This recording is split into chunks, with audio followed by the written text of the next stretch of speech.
Iran and Egypt unite. Attack Israel. The Israeli parliament and defense ministry buildings are destroyed. 473 officials and staff are killed. In early September 2025, the world still believes that Egypt and Iran are polar opposites. Egypt is considered closer to the West, while Iran is always at odds. However, far from the public spotlight, something unimaginable is taking place. A secret meeting is taking place in Cairo, deep underground in the Egyptian military headquarters. The meeting room is cramped and deliberately soundproof. That night, without media coverage, General Abdurrahman Alisi of Egypt and Major General Hassan Rahimi of Iran sit at a table. Both carry a map filled with intelligence documents, satellite photos, and diagrams of Israel's defenses. The Israeli parliament and defense ministry are the masterminds of all their attacks. "We must cut off the head, not just break the legs," said General Abdul Rahman Alisi of Egypt. "Agreed," replied Major General Hassan Rahimi of Iran. "Our missiles are ready. Once the command is given, Telephone Afif will be disabled before sunrise." Quote, negotiations lasted for hours. They discussed attack routes, timing coordination, and priority targets. That night, the two signed a secret document of the Cairo-Tehran Pact, uniting the two major Middle Eastern powers with the sole aim of striking Israel directly at its seat of government. The target was clear: the heart of the Israeli government in Telephone Afif. Egypt would deploy medium-range missiles from the Western Desert. Iran would deploy ballistic missiles from Kermanshah. The attacks would be carried out simultaneously, right at dawn, while Israeli officials were gathered in their offices. They agreed not to attack regular military bases. Their goal was not simply to weaken the army, but to decapitate the Israeli government with a single, crushing blow. That morning in Israel began as usual. The streets of Telephone Afif were crowded with employees heading to work. Schoolchildren ran to catch their buses, and the morning market was filled with shoppers. No one could have predicted that the scene would quickly turn into hell. At 7:30, the sky shook from two different directions, west and east. Missiles began to fly. From the Western Desert, Egypt launched dozens of medium-range missiles. From Kermanshah, Iran launched Hybarsakhan and EMA-3 ballistic missiles with heavy warheads. Their trajectories headed toward the heart of the Israeli government in Telephone Afif. The sky, which had been clear blue, was suddenly streaked with fiery trails. Residents watching from the streets panicked, some running for cover. Others could only stand frozen, watching the light of the missiles descend ever closer. At 0:45 a.m., 3 Iranian ballistic missiles shot into the sky above Tel Aviv. 2 of the missiles struck the center of the Israeli parliament building, which was holding its morning plenary session. The explosion was so loud that glass windows within a radius of hundreds of meters shattered simultaneously. People outside the building staggered. Some fell to the ground, knocked out by the shockwave.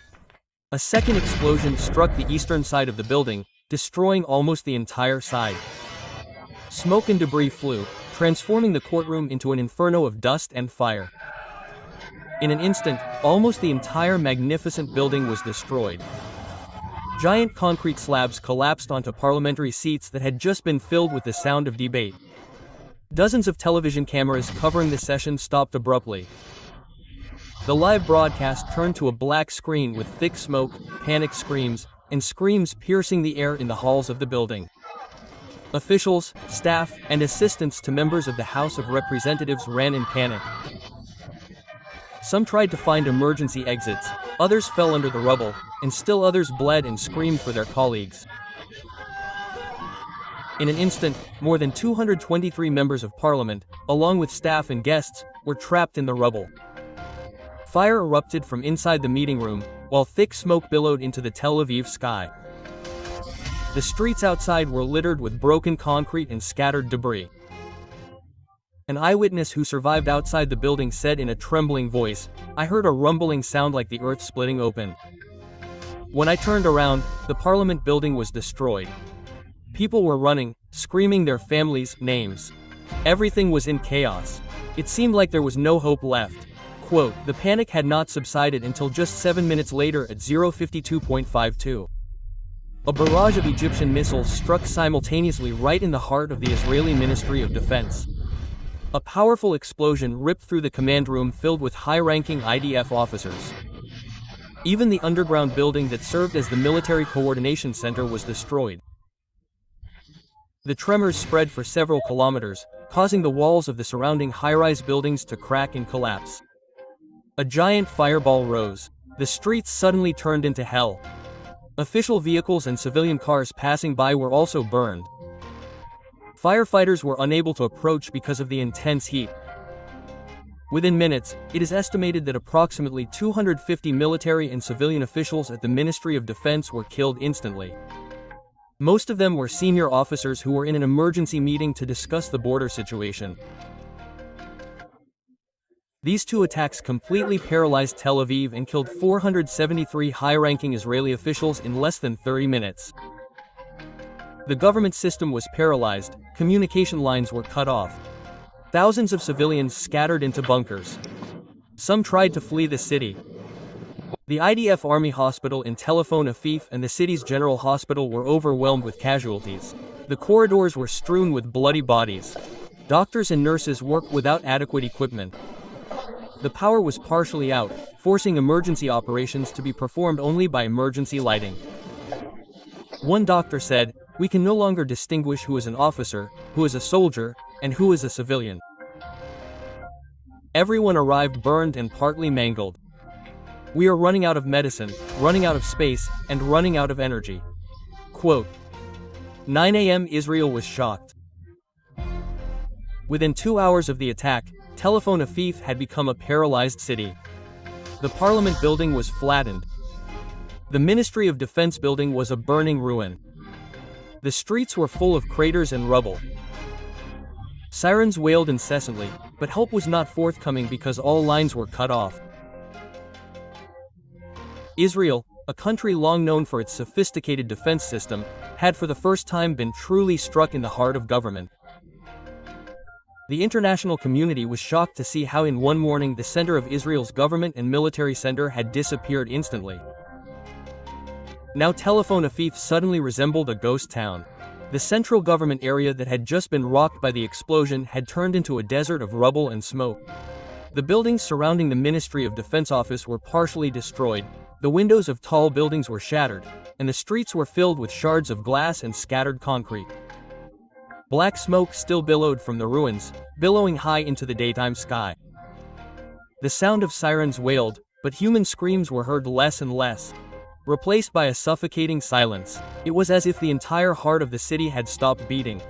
In the air, Israeli reconnaissance helicopters circled, trying to find the enemy's coordination point. But the destroyed command center meant no one could give clear instructions. The remnants of the military were moving in disparate directions. At 12:30 p.m., the remaining Israeli government issued an emergency mobilization order. Tens of thousands of reservists were called in. Train stations, terminals, and suburban roads were filled with soldiers in civilian clothes rushing to military bases.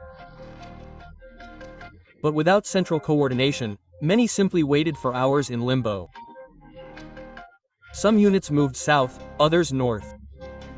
But chaotic radio communications left them feeling like troops without command. Meanwhile, outside Israel, tensions were escalating. The United States warship in the Mediterranean moved closer to the coast. Arab states held emergency closed-door meetings. The streets of Cairo, Baghdad, and Tehran were filled with demonstrations. Some supported the attack, others feared a larger, more extensive war. But despite the heavy blow, Israel still possessed untouched strategic weapons. Military satellite signals indicated the preparation of long-range ballistic missiles. The world held its breath, fearing a far more devastating retaliation. A military analyst at Landom said live on air, "This morning's attack was not only a tragedy, but also a turning point. We don't know if Tel Aviv will still be standing tomorrow or if the entire Middle East will be a sea of flames." Every war always begins at a failed negotiation table. From a whisper of resentment left to fester, or from a desire for power that overpowers conscience. What happened in Tel Aviv in this story is merely an illustration of how accumulated hatred can explode into destruction. Missiles, tanks, and sophisticated weapons may be able to topple buildings, paralyze systems, even destroy governments. But the primary victims are always humans, whether officials, soldiers, or ordinary, clueless citizens. World history has taught us thousands of lessons from world wars, the Balkan conflict, the Middle East, and even smaller wars in various parts of the world. The pattern is always the same. Leaders sitting in comfortable chairs make decisions. But the blood spilled always comes from the common people. Children lose their parents, wives lose their husbands, husbands lose their families, and cities that were once bustling with life suddenly turn into large cemeteries. War never truly solves problems. It only delays the wounds and passes on revenge to the next generation. Every missile fired not only hits an enemy building or base, but also instills pain in the hearts of children who see their families destroyed. And from that pain, new revenge is born, which has given rise to yet another war. And so on, without end. Therefore, the only way out for humanity is not to race to build ever more deadly weapons, but to find ways to understand, respect, and reconcile with one another. Negotiations may be exhausting, compromises may be bitter, and forgiveness may be heavy.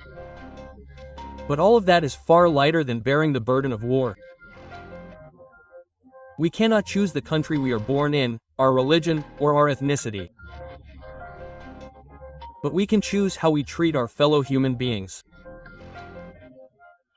Will we be with inherited hatred or with respect? Despite differing beliefs and views, great wars always begin in the small heart, with envy, hatred, and greed. So too can peace begin in the small heart, with the courage to suppress anger, to forgive, and to see others as brothers and sisters. May this story not only entertain, but also serve as a reminder that every political decision, every bullet fired, and every missile launched carries a price far greater than can be calculated in numbers. That price is human life and the future of civilization. And perhaps our task is not to ask who wins in war, but how to prevent war from ever happening again. And we must emphasize, this narrative is a work of speculative fiction written for educational purposes, analysis, and reflection on the potential impact of modern geopolitical conflict. The names, places, and events in this story do not represent real events and are not intended to provoke or corner any party. We believe that the path of peace and justice is part of true peace. Thank you very much to all viewers who have followed this story to the end. We hope this narrative is not only a spectacle, but also a reminder that peace is the most precious gift and that role always leaves wounds that are too expensive to pay. Your support by watching, leaving comments, sharing this video, and pressing the subscribe button is very meaningful. It all helps us continue to spread the message of peace to more people. Let's all maintain the spirit of kindness, mutual respect, and build a peaceful world despite the challenges. Because in the end, a story may end, but the message behind it can live on, touching hearts, opening minds, and guiding us towards a better future. Yeah.